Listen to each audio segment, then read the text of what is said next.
వృషభ రాశి వారు మహాలయాల అమావాస్య సందర్భంగా ఎలాంటి విధులను పాటించాలో, పితృదేవతలకు ఆశీస్సులు పొందిన తర్వాత వీరికి ఎలాంటి యోగం ఉంటుందో ఈ వీడియోలో సవివరంగా సంపూర్ణంగా తెలుసుకుందాం.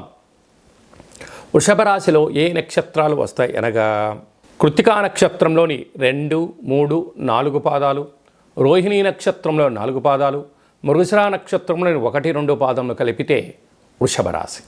చాలామందికి పుట్టినటువంటి కాల సమయంలో డేటా బర్త్లు లేనటువంటి కారణం వలన పేరు యొక్క మొదటి అక్షరాన్ని అనుసరిస్తూ ఆ రాశిని తెలుసుకునే ప్రయత్నం చేద్దాం.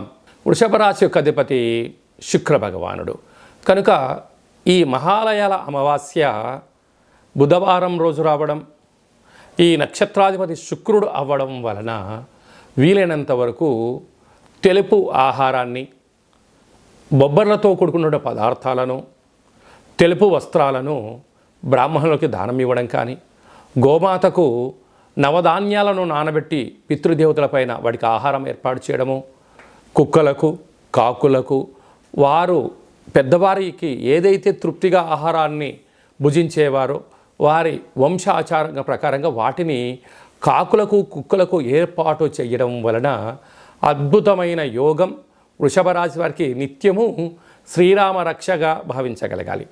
అలాగనే వీలైనంత వరకు ఒక దోషుడు ఇసుకను, అంటే మనకు నదిలో ప్రవహించేటువంటి ఇసుక, గృహ భవనాల్లో వాడేటువంటి ఇసుకను ఒక దోషడంతా తీసుకొని సూర్య నమస్కారం చేసి చిన్న శివలింగ ఆకారంగా సైకత శివలింగాన్ని చేసి ప్రవహించే నీటిలో కలపడం వలన పితృదేవతల యొక్క ఆశీస్సులు కలుగుతాయని చెప్పి గమనించాలి. సాక్షాత్తుగా రావణ బ్రహ్మ తన తల్లి కోరిక మేరకు ఎలా సైకత శివలింగాన్ని వాళ్ళ అమ్మగారు పూజ చేసి నదిలో కలిపితే ఆత్మలింగాన్ని ఆ యొక్క రావణ బ్రహ్మ ఎలా పొందాడో వృషభ రాశి వారికి కూడా ఇలాంటి సైకత శివలింగానికి పూజ చేసి పితృదేవతలను ఆరాధించడం వలన వారికి ఐశ్వర్యం వారి సొంతమవుతుందని చెప్పి గమనించాలి. రాశిలోనే గురువు, అలాగనే 2వ స్థానంలో కుజుడు సంచారం చేయడం వలన కుజదోష ప్రభావం కారణం వలన మీ జన్మ నక్షత్రం రోజున పూర్ణిమ, అష్టమి, అమావాస్య తిథుల యందున దూరవాయు జల ప్రయాణాలు పెట్టుకోవద్దు, ప్రమాదాలు పొంచి ఉన్నాయి, తస్మాత్ జాగ్రత్త. 5వ స్థానంలో త్రిగ్రహ కూటమి, నూతనంగా వివాహమైన వారికి పుత్ర పుత్రిక సంతాన యోగము, పిల్లల యొక్క చదువులు, పిల్లల అభివృద్ధిలో అన్నింటా విజయం వృషభ రాశి వారి సొంతమని చెప్పి గమనించగలగాలి.